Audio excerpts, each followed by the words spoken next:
Hello, Entertainment Tonight. So we want to talk to you about House of a Thousand Corpses. First off, tell us, after 3 years in the making, how do you feel now the film's finally coming out? I mean, after everything that I've gone through, it's amazing.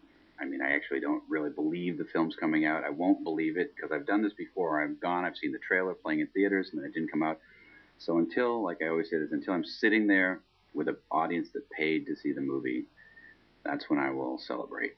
But not before then, because anything can happen. I want to talk about the odyssey of the project. How'd you get the idea to make the movie? The movie was sort of like a vague idea I'd always had. I always was a fan of any kind of horror movies that involved like a family unit that was out of control, and like movies like Spider Baby and Texas Chainsaw Massacre always interested me. So I just knew I wanted to do something like that, and just kind of jumped off from there. All right. What surprised you most about making your first film as a writer and a director? I'm not sure what surprised me the most. I mean, I guess how everything can go wrong constantly all day long, and it seems like the second you walk on set, you're behind schedule. Basically, you're always behind schedule. There's no other. The day starts behind schedule, and everything goes wrong. But I mean, even with that said, I mean, it all worked. Somehow it all works, even though it shouldn't work. I mean, it's amazing. You never really realize it. I mean, I knew, I had an inkling of it, but it's just amazing that movies get made and that any of them are any good, because it's just such a crazy process. It makes no sense. And somehow it all comes together. Yeah, somehow it works. What reasons did Universal and MGM give you for passing on the film? Did they tell you specifically what they were afraid of? No, I mean, we never got that far. I mean, Universal, I mean, I spoke with Stacy Schneider, in depth. I mean, we didn't get into specifics, but I think she just thought it was morally something that she did not want to deal with. She has her views on things, and she always said it has nothing to do with whether I think the movie is good or bad. It's just the content and the overall just effect of the picture. It was just something she didn't want to be involved with, which is great. I mean, that's fine. I mean, she's honest. I'd hate to have them hold on to the picture and then just dump it somewhere. So I was very happy to get the picture back. And MGM was a whole other scenario. That had nothing to do with the content of the picture whatsoever. That just had to do with the content of something that I said as a joke. I was just joking with Ben Affleck on the set of Daredevil about MGM releasing the picture, and that morally it didn't bother them because they didn't have any morals. Ha ha, I was just kidding. But they didn't find that funny. So it had nothing to do with the movie. It was just had to do with me. Yeah. What changes, if any, did each studio ask for, including Lionsgate? Were you asked to make changes? Well, Universal, we were still in the process of going back and forth between them and the MPAA, so we never really got that far. MGM, no one ever really requested changes, really. I mean, it was really, Lionsgate didn't request anything. It was the only thing anyone ever said was we need to get an R rating. So it was really what the MPAAs would say was what were the only changes that were being made.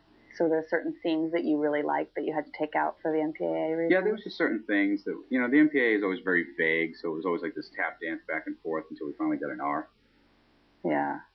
But we got the R when it was with Lionsgate that we got the R. Did you ever give up hope that the film would ever come out?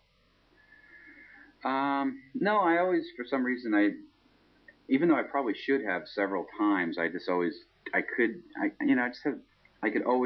knew it would come out and it would happen. I don't know why. I mean, that's the way you have to do everything, because it's sort of like being in a band. You just have to know someday I will sell millions of records and this will work, even though everyone keeps telling me I suck, my band sucks, you're the worst band ever. There's something, you just have to ignore all that and somehow be so naively optimistic and just keep pushing, and just, failure just can't be an option. You just have to keep going, because there's always, it always seems like it's never going to come out, it's never going to work. But if you quit every time you get that feeling, it never happens. Yeah. Will audiences ever get to see the film as you originally intended it, like on the DVD or? Yeah, eventually. We'll definitely put up the unrated DVD, because that's all anyone asks about. I mean, like, oh great, R-rated, where's the unrated version? That's all anyone cares about anyway. Nobody wants censored horror movie. It's Yeah. one I've ever met anyway. Good. What inspired you to cast Karen Black as the matriarch of the Twisted family? You know, people always think I cast her because of a lot of like sort of like weirder horror movies she's made and stuff, but it really wasn't that. I mean, I just loved her and things like Nashville and Five Easy Pieces and Easy Rider. It was those, you know, Day of the Locust and things like that.